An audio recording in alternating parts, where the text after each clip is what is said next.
Elevate your life with this episode of Lifestyle and Success with Dr. S.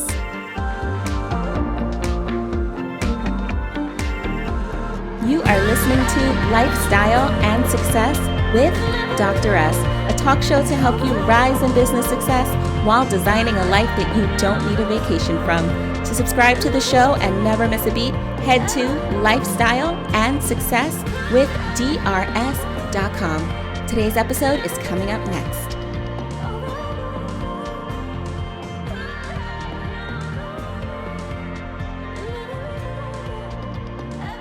So today, I'm so stoked to have Kara Goldin joining us. She's the founder of Hint, which hit over $250 million in sales. I mean, this company is huge. It's known for its award-winning Hint water, the leading unsweetened flavored water in the country. And so Kara has received numerous accolades. She's been named EY Entrepreneur of the Year 2017 Northern California. She's one of InStyle's 2019 Badass 50. She's been named by Fast Company. She is really a disruptor in business, and she's often been named alongside of Steve Jobs and Mark Zuckerberg. And so I'm really happy to have her coming on this show to talk to us about how to get $1 billion valuation for your business idea. Kara, welcome to the show. Thank you for having me and for the nice intro. Oh, it is all true, sister. I mean, you have done so much. So tell us, how did you get started? I know you founded Hint Inc. and then it's known for Hint Water, but was this your first entrepreneurial venture? How'd you get started as an entrepreneur?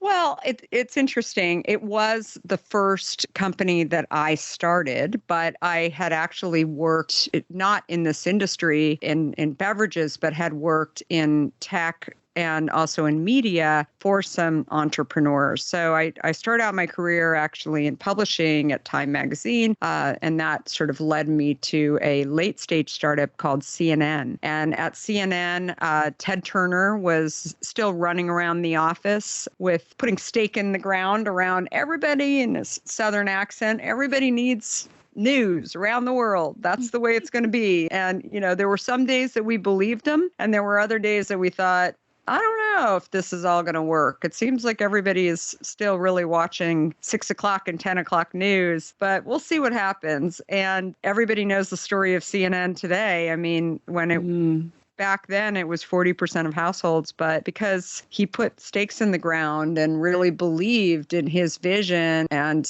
it became a global media house. And I was there for a few years and then moved out to the Bay Area. I live where I live now, just outside of San Francisco. And I went to work for a little startup that was actually a Steve Jobs idea inside of Apple that Apple didn't want to continue with. And so 5 guys that worked at Apple for Steve actually left and started this company called 2Market. And 2Market was really focused on shopping. So the idea was take a bunch of catalogs like J. Crew and some retailers like The Gap and put them on a disc, because the speed of the internet, if you think there's slow service today anywhere, it was nothing versus what it was in the 90s with dial-up services and disconnections and everything. And so anyway, I ended up reaching out to this CD-ROM shopping company, got a informational interview, which turned into a job. And I ran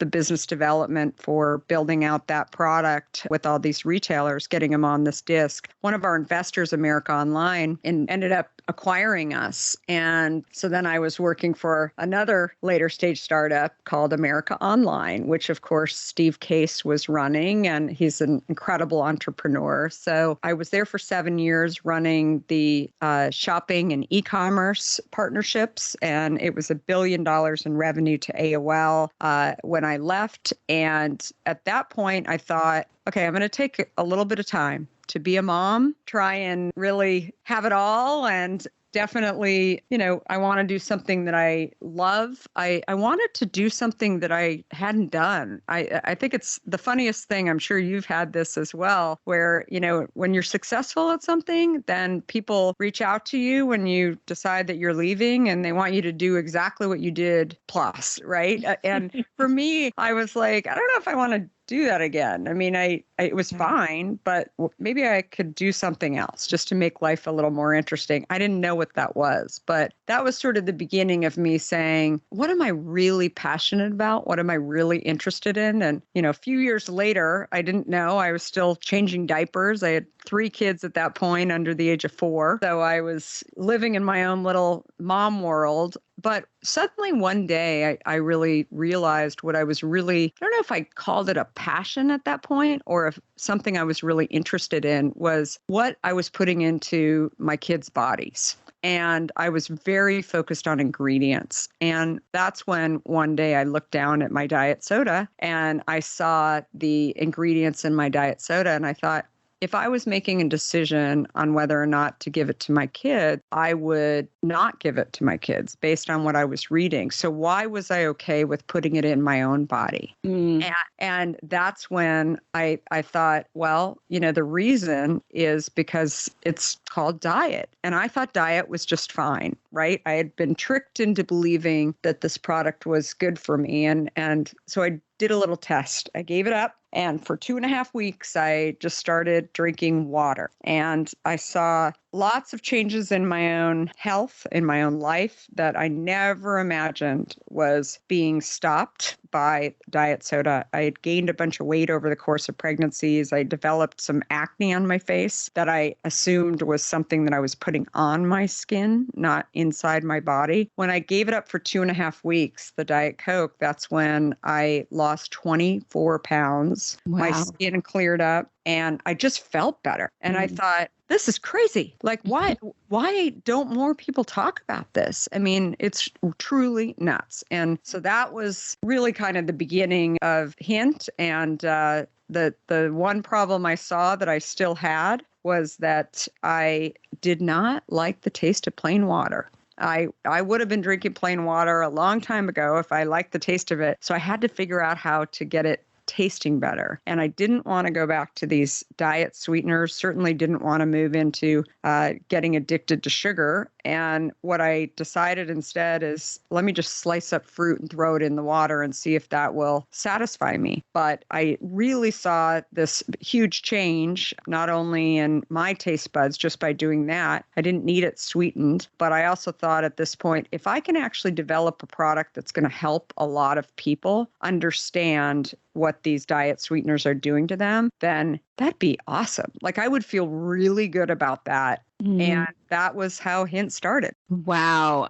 I can't wait to dig deeper into that story because you said some things that so many women can relate to. I know as you were talking about the water, I was like, yes, that's me too. I totally cannot drink unflavored water and I don't want to get addicted to sugar. And so you have such an incredible company that I want to dig deeper into. But before we go there, when you talked about that first role heading into CNN, I'm wondering, were you prepared for those positions that you were getting into before you launched this company? What did you think you were going to be doing when you grew up? Absolutely not. I mean, I have a saying that my dad actually used to say this to me when I was scared about something. And typically it had something to do with sports. I would think about very nervous, very anxious before I was a gymnast, before any of my meets. And I ran a lot too and did track and field. And I would be very, very anxious before any type of meet. And my dad would say, what's the worst that's going to happen? And I thought, that's true. I mean, how bad could it really be? So what, you lose? Who cares? And I've thought that way about jobs too. I mean, so what? You take a job and it's not going to work out,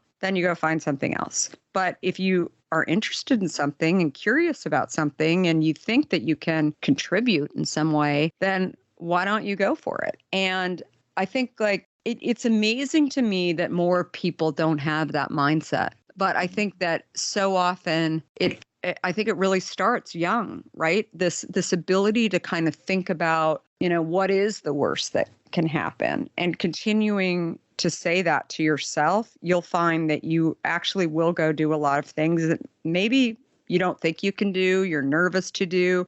Because unless you go try most of the time, I mean, nothing's going to happen, right? And you've got to go out there and take that risk and go and try. Mm-hmm. And did you ever imagine that yes, when you said that yes to that thing that you were not prepared for, would lead to where you are today, the founder of a billion-dollar company?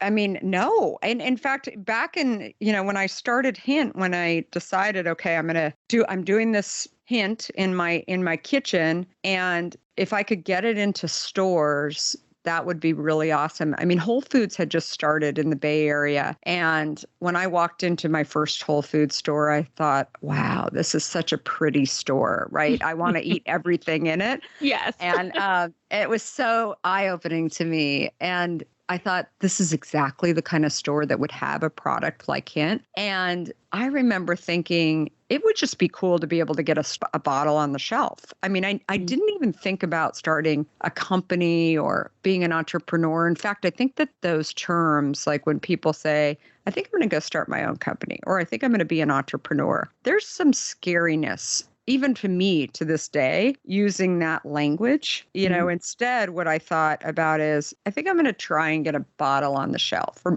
maybe multiple bottles on the shelf, right? I'm going to try and figure out, how do I actually launch a product into a market? I didn't think about, I'm going to launch it across the US and figure out like lots of stuff, because it ends up, if you think too much about the end, sometimes you never start, right? You freak yourself out. And, that was really me. And it wasn't until I probably got the product on the shelf and found out I was actually in the hospital, having my fourth son, the afternoon after I got our first bottles on the shelf. I was having a planned C-section, and I share the story in the book, and people kind of chuckle over it. And, I remember getting a call in the hospital the next day from the guy at Whole Foods. And he said, hey, listen, those 10 cases that you dropped off, they're gone. And instead of actually thinking, okay, great, they sold, I said, who took them? I couldn't believe that somebody bought them. You stole my boxes. My goal was to get the product on the shelf. My goal wasn't to actually get it on I mean, of course I wanted to sell the product, but again, I hadn't gotten that far. I was busy. I was, getting ready to have a baby, right? It was just, it was crazy. And so it was at that point when I thought, oh gosh, I've got to check out of the hospital. I've got to get going here. This is exciting. I didn't anticipate this. This is going to be amazing. And yeah, so I mean, that is the story of Hint. But again, I think so many people don't go and do things because of this fear of failing, right? I mean, what if I talk to entrepreneurs over the years who say to me, yeah, but it's so scary to think, like, what if the product doesn't sell? Something that you put all of your effort and money into creating this product and then it never sells. And I'm like, but like, don't get that far, right? Get as far as, how can I create something that I believe is going to not just sell, but actually help people in some way, right? That is a tool for consumers to be able to be better in some way. In our case, drink water, or, we've heard from consumers say control diabetes, or help with going through chemotherapy when they're going through cancer. All of those type of things I was hearing from our consumers, this product was helping them with. I didn't even think about how it would help when I was initially setting up the company and thinking about doing it. But again, if you get too far, you're not going to do it. I'm sure in your own experience of starting your company, the same thing, right? You just kind of just every day you just look at, okay, I got to make progress. I got to keep going. There's a million things you could be doing. There's a million reasons why it's going to fail, or something does fail. And then you got to figure out, how do I make something else work in order to make up for that? I mean, that's the story of an entrepreneur. And I think it doesn't matter what industry you're in. Yeah. Kara, what would you say your superpower is? Because, to have hit this level of success and to be so humble, as you are rising, There are some crumbs that kind of show, though, that you have this tenacity to be able to kind of just go for it, like similar to the advice that you're giving other entrepreneurs. So what are some of the superpowers that you've always held that you think have really helped you get to this place today? Well, I think curiosity is definitely, it's up there with being one of the number one things that I think not only I like to think about things constantly and try and figure out exactly, how to move things forward in some way. But you mentioned tenacity for sure. I think for me, I really have an appreciation too for life and feeling like you've only got a set amount of time. We don't even know what the time is. And you've got to go out and do great things. And I think that is, I don't know if you label that as one word necessarily, but it's something that it's a belief system that I really think is kind of my North Star, that you've got to really want to do things that are, again, bettering the world in some way. And I think that so many people, I get frustrated, honestly, when I hear that people are just doing a job because they're making money, right? You can make money in lots of different ways, but if you actually just tap into your curious side, your creative side, everyone's got it there. Things that you wish were there, that you think about, you dream about. Like, why not go try and create those things? Because I think everyone's got it in them. They just don't know exactly how to get their mind to allow them to move forward. And I think alongside of that, it may be helpful to share some of the hurdles that you've experienced when you were building to really make this tangible for folks. I know that there are listeners who are like, I could never do what Cara Goldin did. I couldn't even dream of it. But sometimes when people hear some of those initial stumbling blocks, it makes it a little bit more realistic. And so could you help us kind of see how you've gotten to where you are based off of where you started, Yeah, I mean,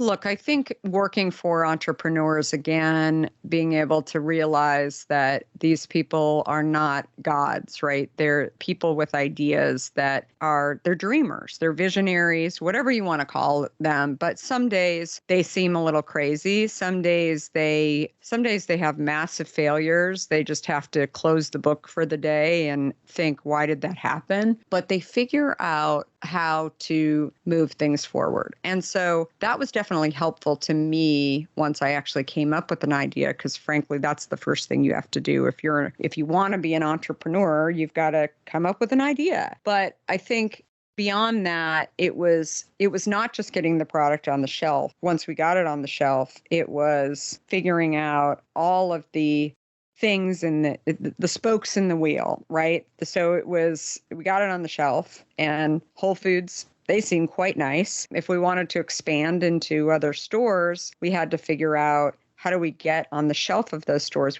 I encountered probably 2 months into getting it on the shelf, I figured out, after trying to get a meeting and get our product on the shelf at Safeway, that there are these things called planograms. Again, I had never worked in beverages or food, or I had worked in bits and bytes in tech and media. So I wasn't used to working with a physical product. And I quickly was figuring out that physical products, you have to load them up in that case, during that time in my Grand Cherokee. But there's trucking, there's shipping, there's lots of logistical issues that you have to figure out along the way. So I was seeing that on a very small scale, but then also seeing that these planograms that were out there were basically drawn up by the stores, oftentimes with a brand attached to it, like a category captain, they call it. And the brand, typically, like in the beverage industry, it's usually Coke or Pepsi. So Coke or Pepsi will figure out in an aisle at, say, Safeway, exactly who will be on the shelf at Safeway. So they work with the buyer at Safeway to figure it out. But in general, they'll own, if it's Pepsi, for example, they'll own like 70% of the shelf inside, or 70% of the decisions. They pay millions of dollars. And so why is that important? Because they keep out brands, young brands that are sort of the antithesis of what they do, which is what Hint is. And basically, they also draw up what categories will be represented in an aisle inside of a grocery store. So I came up with this idea. There was no competition. Nobody else was doing unsweetened flavored water in a still format. And so when I went into Safeway, this is what a lot of entrepreneurs think about actually when they develop a product. Maybe you're like, I can't tell anybody what my product is because no one is doing it. I have to keep it top secret, right? And it ends up that when you're the only one doing it and you're up against a planogram, they don't want to put you in because they don't even know if the market is big enough, right? You're a brand new idea, but the category isn't big. And so they would say to me, nah, we'll pass until next year. They look at products like usually once or twice a year, and that's it. And so that's like, for me too, just understanding the way that worked. I mean, I remember that was a bad day when that happened, but pretty quickly I realized that I couldn't do anything about it. The only thing I could do was to find those customers that understood what I was doing. I guess I could have set up a shell company that was like a competitor, but I really, believed instead that focusing on the consumer and getting the consumer to understand that I was out here, that maybe they would start to go into Safeway and ask for my product, and then I could get in there. So that's really what we did, and focused on getting into events like, 10K runs, and everybody needs water. So that was really what we did. All of our sampling efforts, everything, all of our marketing in the early days in particular was really getting into events and letting people sample it. And we said, hey, by the way, will you do me a favor? Will you go into Whole Foods and ask for this flavor, or lots of other stores out there and that we wanted to get into? And that's really how we drove the ability to get on the shelf in other markets. But again, a whole new system that I never realized was even out there. On the flip side of it, while I was annoyed many days with what I was learning, I was also intrigued, if that makes sense. I'm going to ask a really simple question. How do you even contact the buyers at these stores that you want to get into? Well, that's a really good question. So I mean, the main buyer for Whole Foods, they're based out of Austin, Texas. And again, I had no idea. I just thought, okay, I go into Whole Foods in San Francisco and I ask the guy stocking the shelves, and it ends up, I don't know if they still have this program because now Whole Foods is owned by Amazon,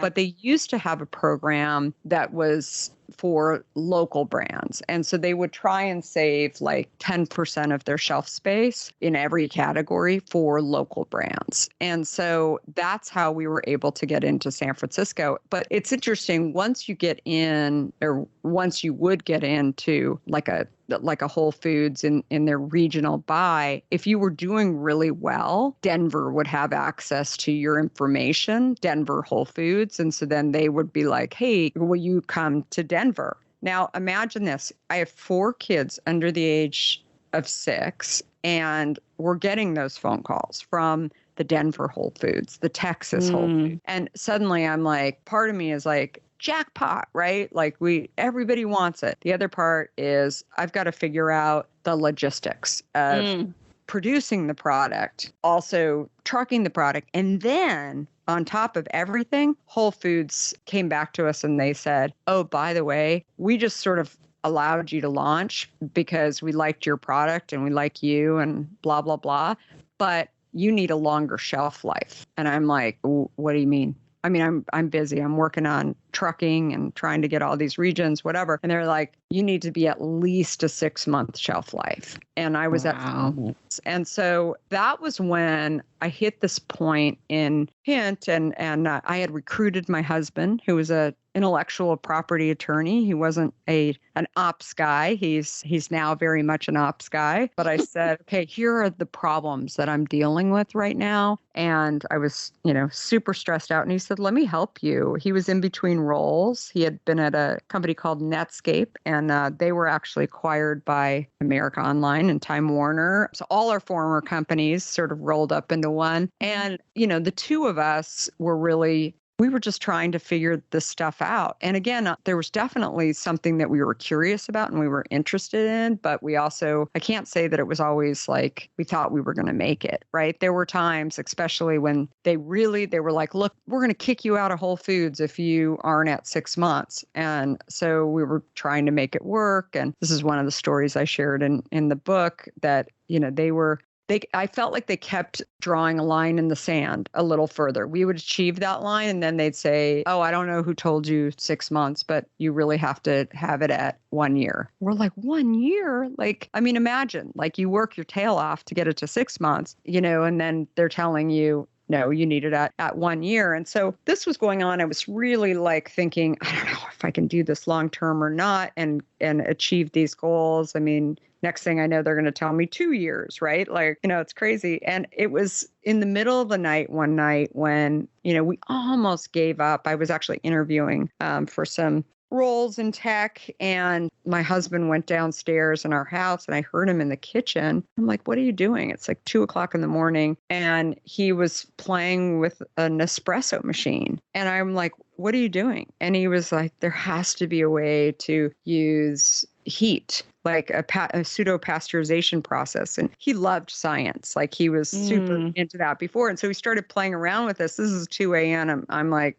okay, when you figure it out, you let me know because I have an interview tomorrow. And then I remember him coming back to bed and he was like, I think I figured it out. I think it's like going to work. I got to test something tomorrow. And he did. And I mean, truly, like everybody had been telling us that a preservative-free product, you couldn't get a shelf life beyond 6 months. The Hint has over a 2-year shelf life now. So, wow. I mean, it's definitely, I think the lesson learned there too, and something I share quite a bit is that not having the experience, not having been sort of told by people for years. Like if we would have worked inside of a big soda company or in a food company, we might have taught to think a certain way. For us, we were really forced to think differently and use some different, parts of our brain. But also, like we figured, what's the worst that can happen? Let's just go try this and just figure out. I think also growing up in tech to some extent to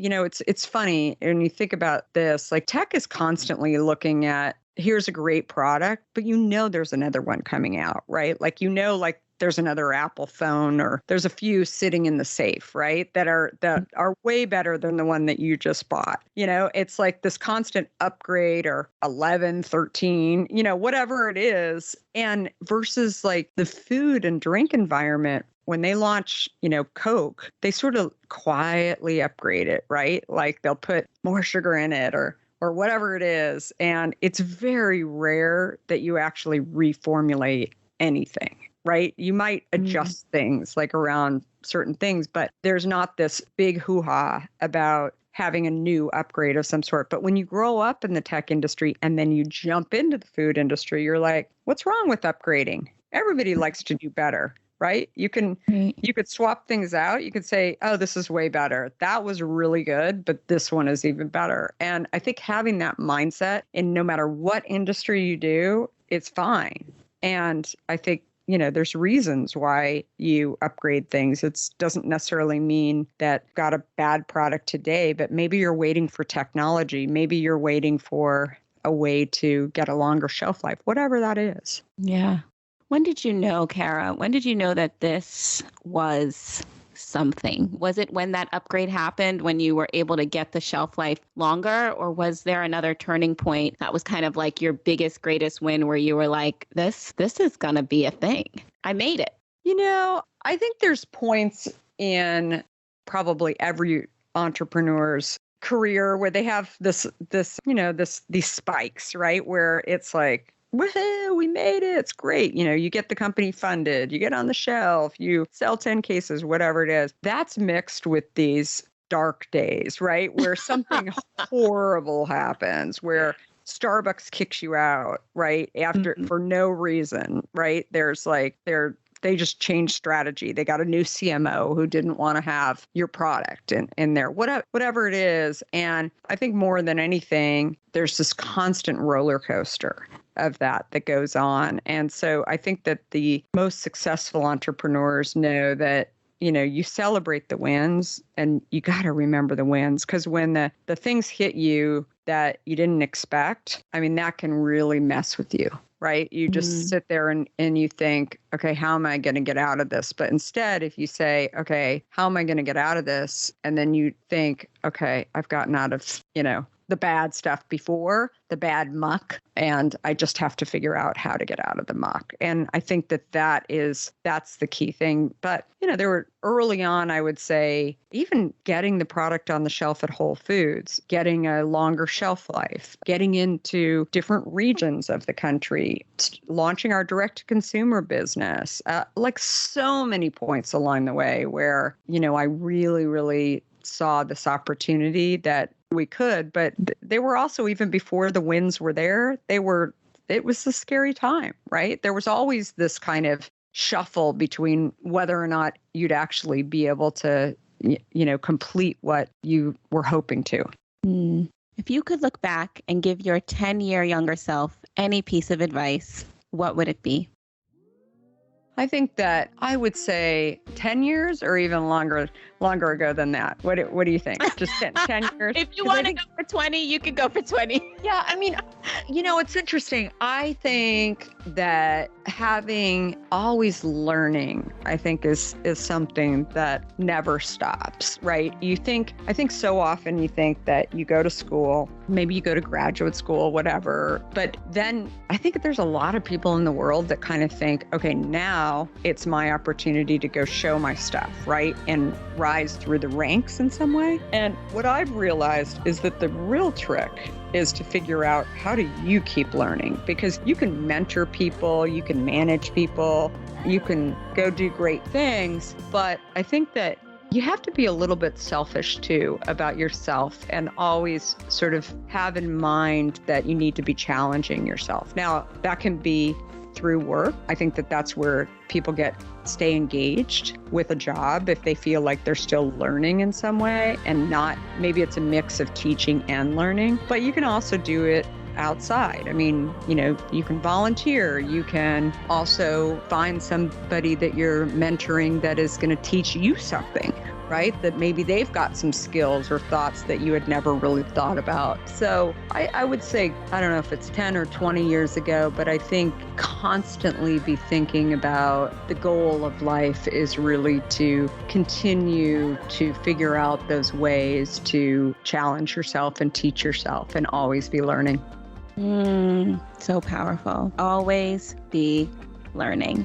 Cara Goldin, you have a book, Undaunted, Overcoming Doubts and Doubters, that's out. I know I'm picking up my water, that's for sure. But how can our audience find and support you? Please tell us about the book. Tell us what you have going on. Where can we go to support you? Woohoo! Well, the book is called Undaunted, Overcoming Doubts and Doubters, and it's my journey, not only of building hints. So if you're an entrepreneur in any industry, it's going to be helpful for sure. Everything you go through as an entrepreneur, but it's also, more than anything, it helps people to know that you're not alone, right? Everything that your podcast does as well. I mean, I think that that's the key thing, is that you are helping people think about that other people go through these things and they get through them, and you can too. So a combination of Undaunted you mentioned, and definitely grab a case of Hint if you haven't tried it. It's a great drink. We also have it online and on Amazon, and I'm all over social at Cara Goldin with an I. I also have my own podcast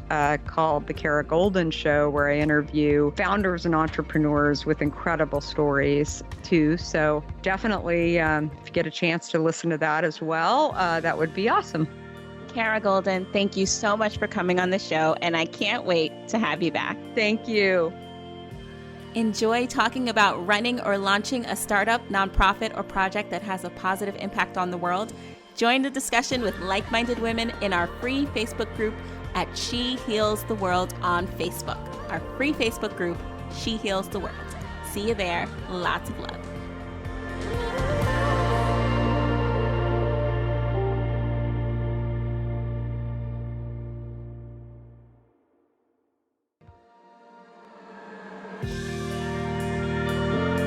are listening to Lifestyle and Success with Dr. S, a talk show to help you rise in business success while designing a life that you don't need a vacation from. To subscribe to the show and never miss a beat, head to lifestyleandsuccesswithdrs.com.